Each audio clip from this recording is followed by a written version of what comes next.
no sea tan pulsátil, empieza a hacerlo más homogéneo para que llegue a los capilares de manera homogénea. Este efecto que tiene o que se da gracias a la elasticidad de las arterias se llama el efecto Wilkins. Y las preguntas en tu examen va a venir así, y una de estas, no te digo que puede venir, va a venir uno de estos. ¿Acá? Y para eso empezamos con unos nuevos términos. ¿Qué cosa es precarga? Precarga. Algunos confundidos, ¿no? Precarga va a ser, lo vamos a entender de una manera fácil, el volumen de sangre que llega al corazón. Por ejemplo, ¿qué pasa si yo te pongo una vía central y te pongo un cloruro de sodio a chorro, suero fisiológico a chorro? ¿Qué pasa con el volumen de la sangre de las venas? ¿Aumenta o disminuye? Aumenta. ¿Y las venas aquí llevan sangre? Al corazón. ¿Qué pasa con el volumen de sangre que llega al corazón? Aumenta. ¿Qué pasa con la precarga? Aumentó. Perfecto. Te pongo otro ejemplo. Alguien que se quería matar pero no estudió fisiología, se cortó las venas. Y si se cortó las venas, pierde sangre venosa. ¿Le llega más o menos sangre al corazón? Menos sangre. Y si le llega menos sangre, ¿qué pasa con la precarga? Dime. Muy bien. Te pongo otro ejemplo. De repente, si viene la maratón RPP Scotiabank, que tienen hasta el 2 de octubre para inscribirse, y ustedes empiezan a correr. Cuando empiezan a correr, su corazón late más fuerte o más despacio, más rápido o más lento. ¿Qué pasa con la cantidad, con el volumen, con el flujo de sangre que sale de su corazón hacia las arterias? ¿Aumenta o disminuye?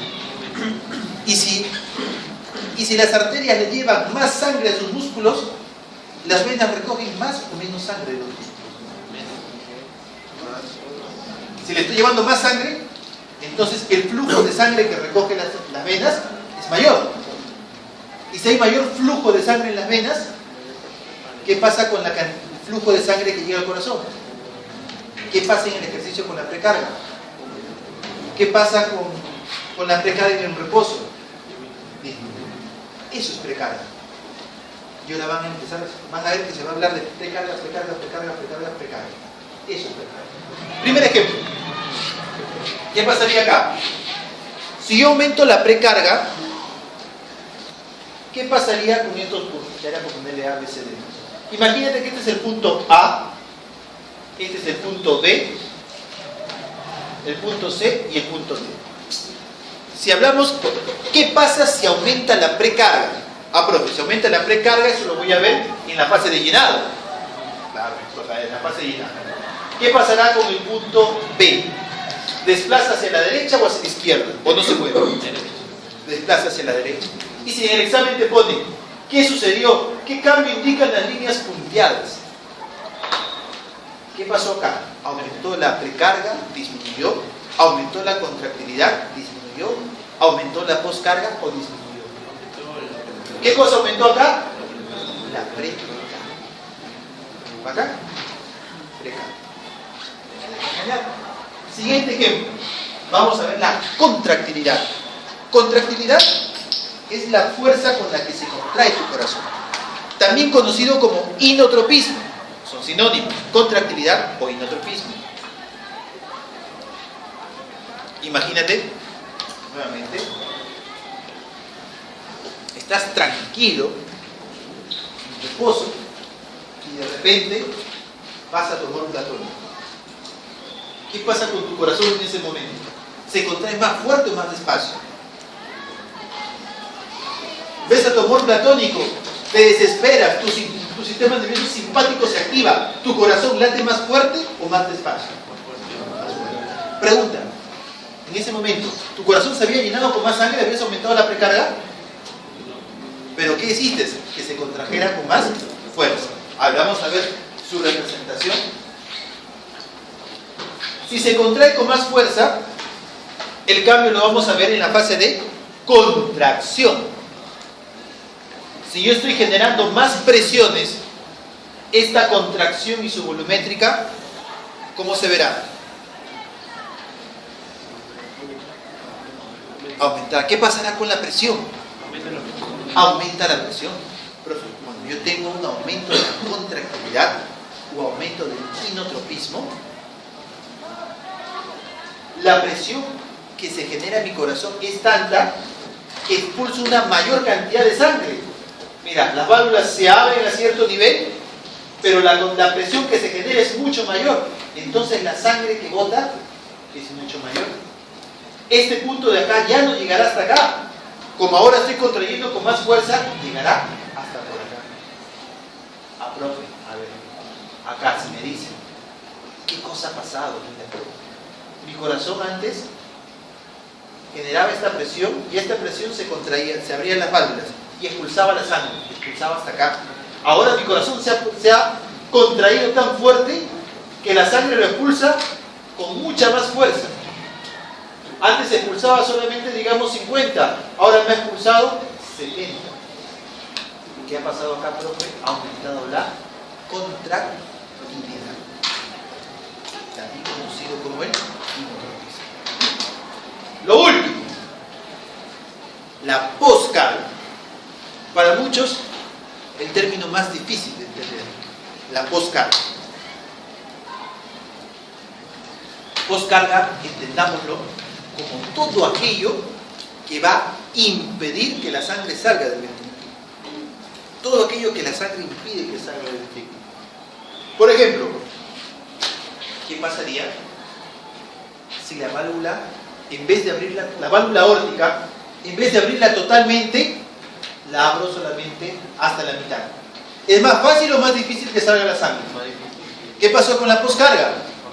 Aumenta. ¿Qué pasa, por ejemplo?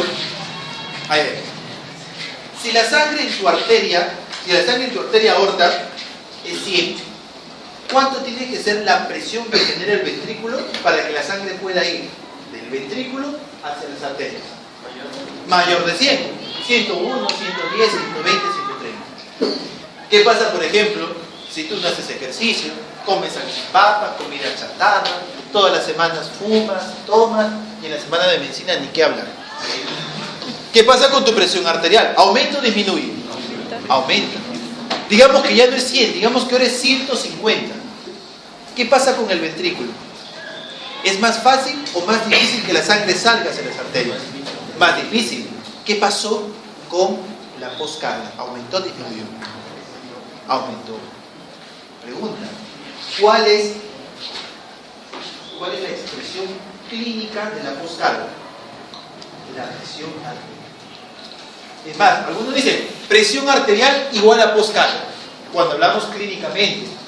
Hay otros factores como el diámetro de la válvula aórtica, la impedancia, la inercia, pero clínicamente presión arterial igual poscarga. Yo aumento mi presión arterial, aumento mi poscarga. A ver, profe, ¿qué sucedería en una curva con poscarga? Mira, antes, si tu corazón generaba 100 de presión, las válvulas se abrían y expulsabas la sangre.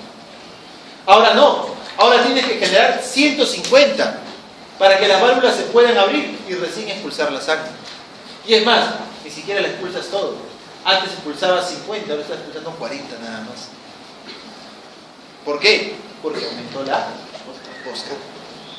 Entonces, fíjense los cambios que suceden en este loop o curva presión-volumen ante el aumento de la precarga, aumento de la poscarga y aumento de la contractilidad. Porque te voy a poner en el examen esto de acá variado, mezclado, y te voy a decir qué cosa ha aumentado y te apuesto que vas a fallar. Mecánica cardíaca. Todo lo que hemos visto es la teoría clásica del ciclo cardíaco. Pero como tú sabes que fisiología es una ciencia dinámica, no es una ciencia morfológica, no es estable. Este amigo nuestro, Paco Torres Guapo, dijo, ¿sabes qué? Todo lo que han estudiado durante toda su vida está mal. Así no es. Y él hizo su teoría, su nueva teoría del ciclo cardíaco, que todavía no es, ya está en algunos libros, pero en el Guyton no lo he visto en su última edición, así que no le van a preguntar en el examen. Va a seguir con la clase, la mecánica antigua, pero la mecánica cardíaca ya está cambiando. Todavía no está totalmente aceptada, tiene sus detractores, Paco Torres Guapo, pero hay algunos que sí están a favor de él. Él nos dice que la contracción se da por estas lazadas. Recuerda que había dos lazadas horizontales y dos lazadas verticales. Una lazada derecha, otra izquierda, una descendente y otra ascendente. Él dice que lo primero que sucede, vamos a verlo acá, lo primero que sucede es la contracción de las lazadas basales, luego de las lazadas verticales, primero la descendente y luego la ascendente. Y es que de esta manera se da el ciclo cardíaco y que se sigue y sigue y sigue. Miren, contracción de la lazada basal alrededor del ventrículo derecho y ventrículo izquierdo. Luego viene la contracción del segmento descendente. Luego viene la contracción del segmento ascendente. Y luego viene la relajación de toda la banda. Esta es la mecánica según Paco Torreguapa, que no le va a preguntar en el examen, pero que es bueno que la conozcan, ¿no? Y acá se da cómo se da el giro. Dice que al corazón es como cuando tú exprimes una ropa, cuando lavas, cuando le dices a tu enamorada que lava tu ropa y todo eso. Cuando exprime, el corazón bota la sangre. Y cuando hace lo contrario, el corazón se llena de sangre. Entonces, de acuerdo a esto, a ver, profe, cuando yo exprimo, estoy contrayendo. Y cuando yo hago esto, también estoy contrayendo. Y cuando hago esto, cuando estoy haciendo de acá, cuando lo estoy pasando acá, el corazón se está llenando de sangre. Y cuando se llena de sangre es diástole. Pero me está diciendo que en la diástole hay contracción. Sí. Por eso es mejor, como les ponía, sístole, aumento de presión, diástole, disminución de presión. No tanto que contracción, relajación. Con esta teoría de Paco, mejor usar los otros términos. Y acá vemos una comparativa de las dos mecánicas. Cómo sería o a qué correspondería cada uno de ellos, ya para que lo lean en su casita, ¿no? Y ahí van a ver que en la diástole, mira, en la diástole clásica, según Paco Torreguapa, hay contracción. Lo que antes dirían, pues estás loco, ¿cómo en diástole va a haber contracción? Sí, sí hay contracción. Ruidos cardíacos. Vibraciones producidas por el encuentro de las paredes ventriculares o del aparato valvular con los cambios de velocidad de dirección de la columna de sangre. Dicho de otra manera, cuando las columnas de sangre producidas cambian de su flujo laminar, cambian a flujo turbulento y chocan contra las paredes de los vasos o contra las paredes de las válvulas y producen vibraciones que se escuchan como ruidos. Las vibraciones de menos de 20 Hz, el infrasonido pueden percibirse por palpitación, por frémitos, y es bastante visible, ni siquiera necesitas estetoscopio. Acá está la onda de los frémitos. Y estos ruidos, cuando tú apuntes el corazón, quiero que por favor tú ya... acá en San Marcos, en los hospitales te vas a encontrar con todas las universidades. Y en los hospitales es un mercado de universidades, sobre todo los hospitales grandes que a muchos les encanta, que a muchos les gusta. Y ahí obviamente, cuando empiezas en la parte clínica es semiología, estudiar, examinar haciendo historias clínicas. Por favor, cuando te dicen, a ver, oculta el corazón, todos le meten así, ¿no? Ya oculté. El corazón se oculta, tiene sus diversos puntos, focos. Yo acá te traigo solamente 4 focos. Hay muchísimos más, pero con que estos 4 que lo sepas, ya estoy feliz, despolarizado.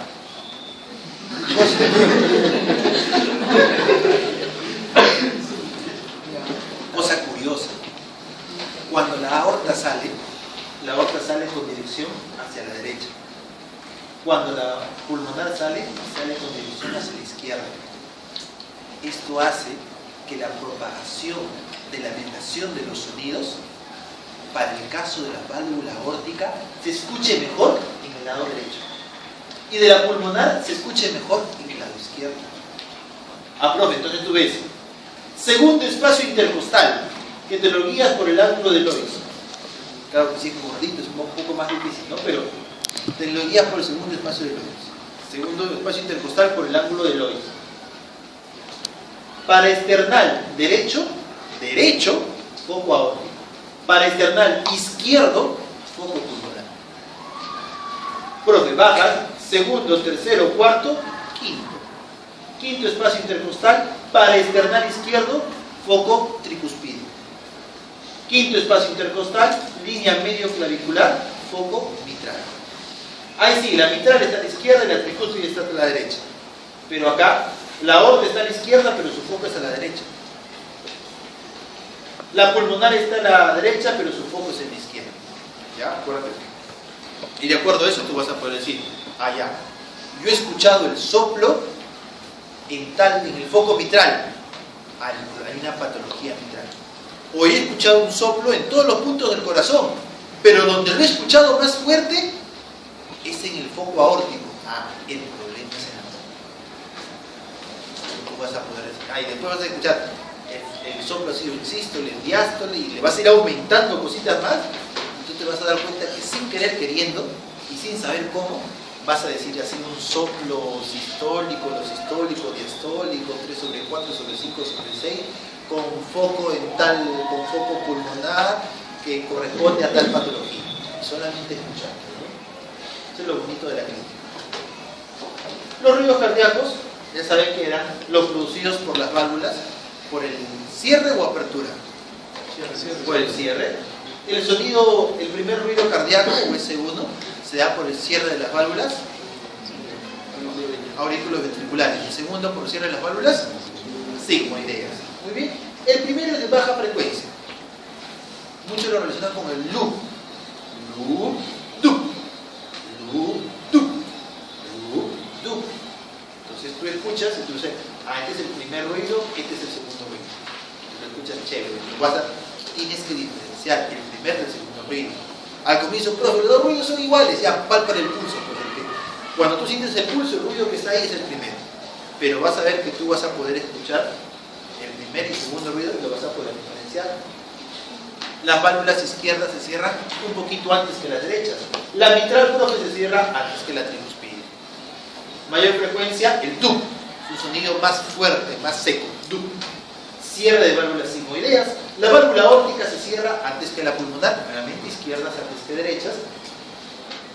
Si tú haces una inspiración, cambias la presión intratorácica y en la inspiración aumenta el llenado de la aurícula derecha y retrasa el cierre de la pulmonar.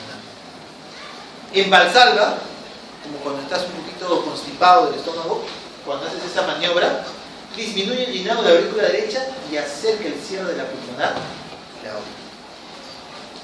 ¿Cómo es eso, profe? ¿Para qué está diciendo eso?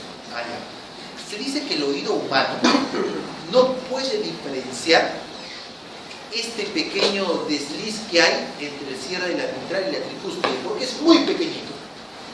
Pero el oído humano, con unas maniobras que hagan que, por ejemplo, el cierre de la pulmonar se retrase y la diferencia entre el cierre de la aórtica y la pulmonar lo aumentamos un poquito, tú sí lo puedes escuchar. Y le dice al paciente, inspira. Y vas a escuchar el desdoblamiento fisiológico del segundo ruido cardíaco. Cosa que en el mitral, con el equipo sí se puede ver, pero con el mitral, con el oído humano, no. La gente dice que no. Las válvulas defectuosas producen ruidos de apertura. Las fisiológicas no, las patológicas sí. Que puede ser en la aorta como un clic y en la mitral como un chasquido. Los ruidos producidos por el llenado sanguíneo en el ventrículo, S3, producido por una pared ventricular poco distendible, delgada y con una alta presión de llenado. Esto se da en la fase de llenado ventricular, en la primera fase, cuando la sangre pasa con gran fuerza de la aurícula al ventrículo. Es normal en niños y en adultos, casi siempre patológico, pero no siempre. En adultos bien entrenados puede ser normal. El S4, o cuarto ruido cardíaco, inmediatamente antes del primer ruido, se debe a un ventrículo con presión de fin de diástole aumentada. Hay una patología diastólica en una cavidad rígida.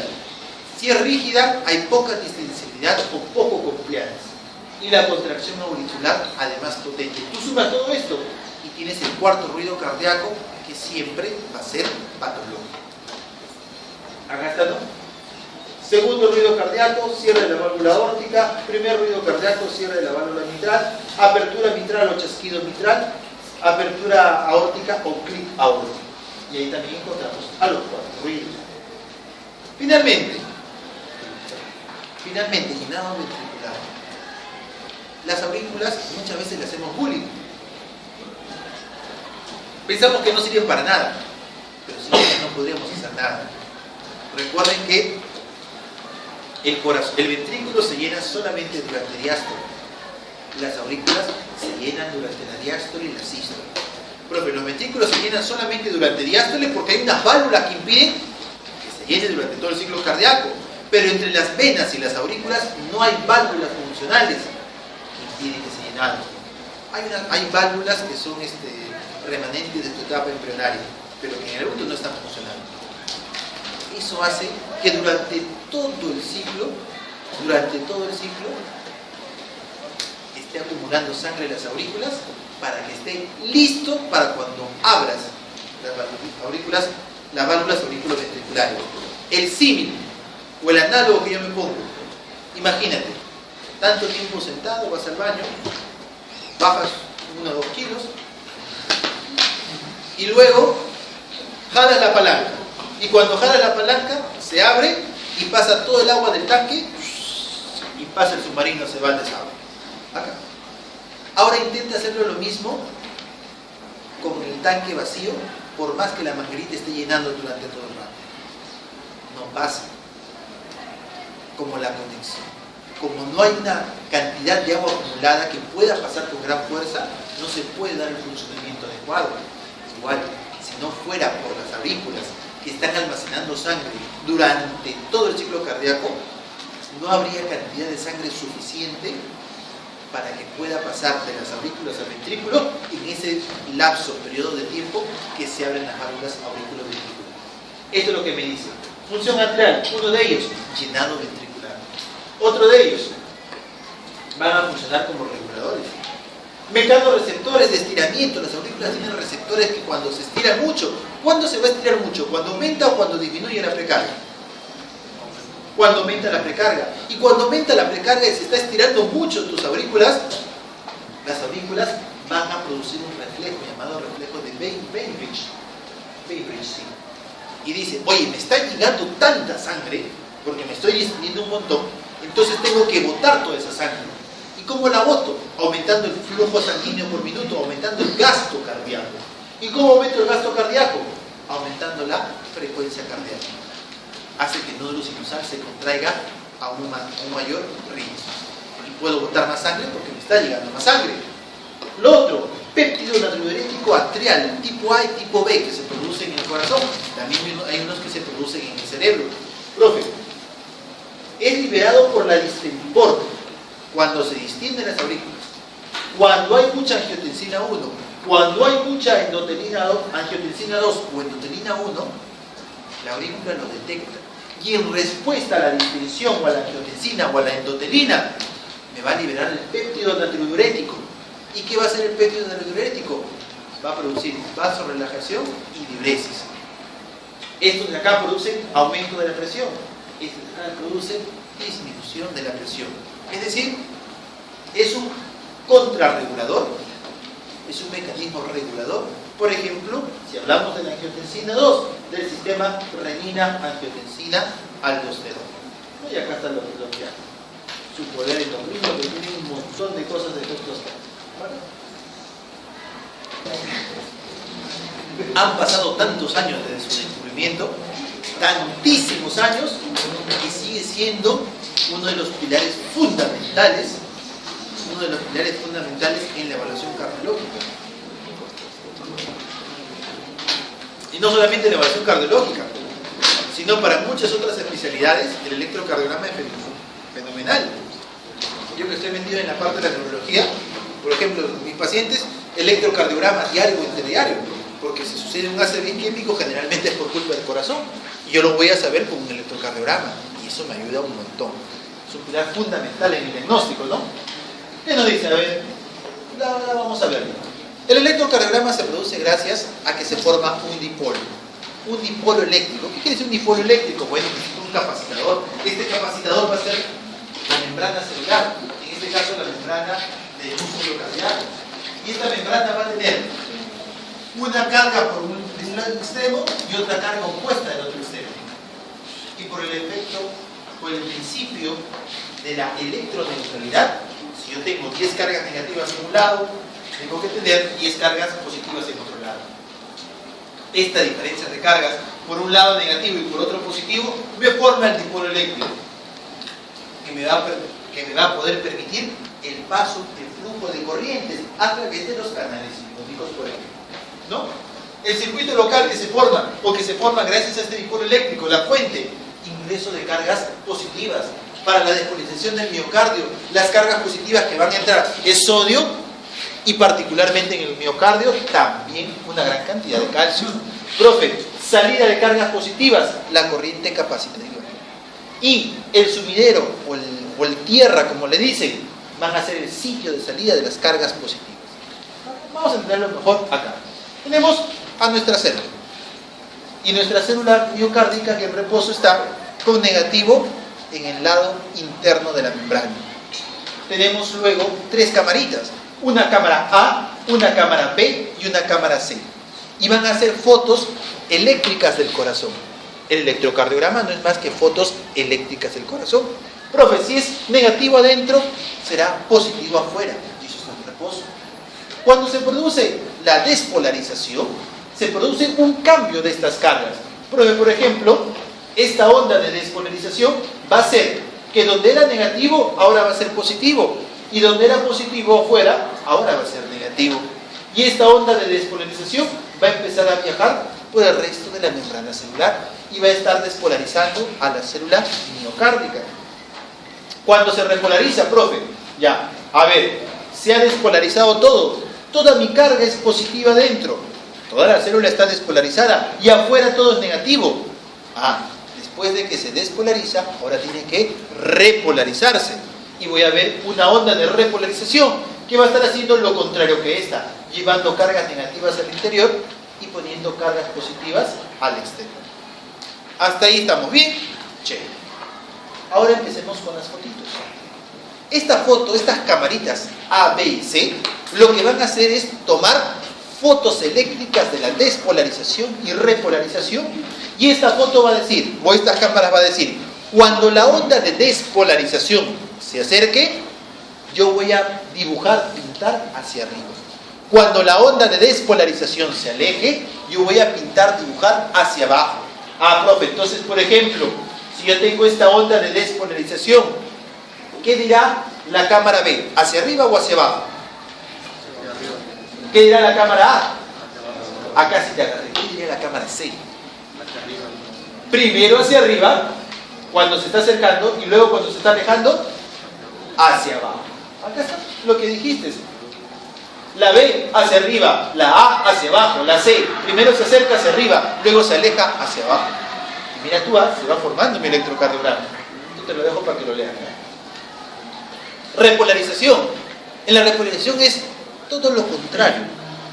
Si las cámaras, cuando se acercaba la despolarización, con la punta de la onda de despolarización, dibujaban hacia arriba, con la punta de onda de repolarización, dibujarán hacia abajo. A ver, profe, veamos. Eso salió al revés. Ya bueno, ya plagea, ya. Está todo despolarizado y viene la repolarización. A ver, profe, la cámara A ve a esta onda de repolarización que se acerca. Y si se acerca, va a dibujar hacia abajo. La cámara B ve que se aleja. Y si se aleja, dibuja hacia arriba.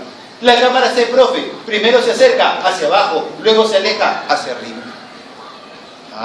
En la repolarización es lo contrario que en la despolarización. Bacán. Seguimos.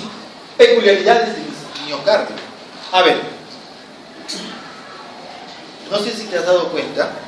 Bueno, no te has dado cuenta porque no lo he preguntado. Pero mira, lo que sucede en un músculo esquelético. Se empieza a despolarizar.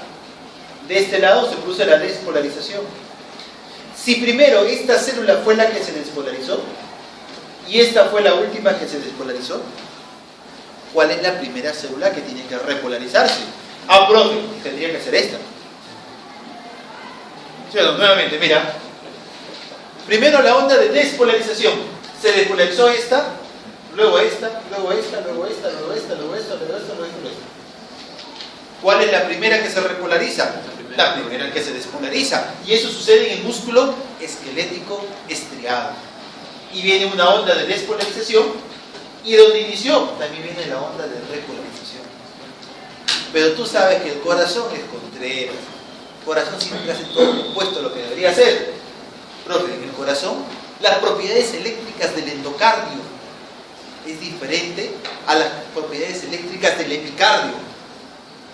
Y estas propiedades eléctricas diferentes hacen que, si bien la despolarización va desde el endocardio al epicardio, siendo el endocardio el primero en despolarizarse y el epicardio el último, el primero que se repolariza es el epicardio.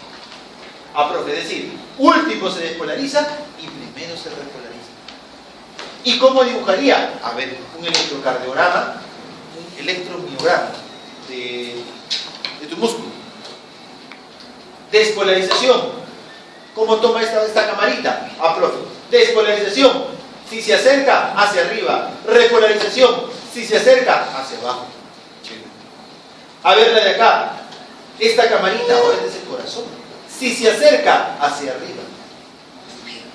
La repolarización. Si se aleja, hacia arriba. Y acá tenemos nuevamente cómo se está formando un electrocardiograma. Seguimos. Acá está la contracción, está en reposo y luego se empieza a contraer y la contracción empieza a viajar. Hemos entendido por qué esto es hacia arriba y por qué hacia abajo. Porque esta despolarización es lo que va a medir el electrocardiograma. Son fotos eléctricas. De manera estándar van a ser 12 fotos eléctricas del corazón. Algunas veces te van a tomar más fotos todavía.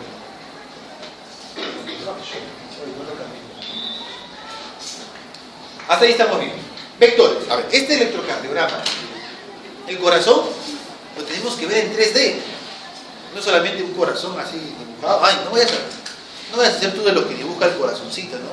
No sé de dónde han sacado esa forma así. El corazón de quién será así. Y pone, ¿no? Ella y yo.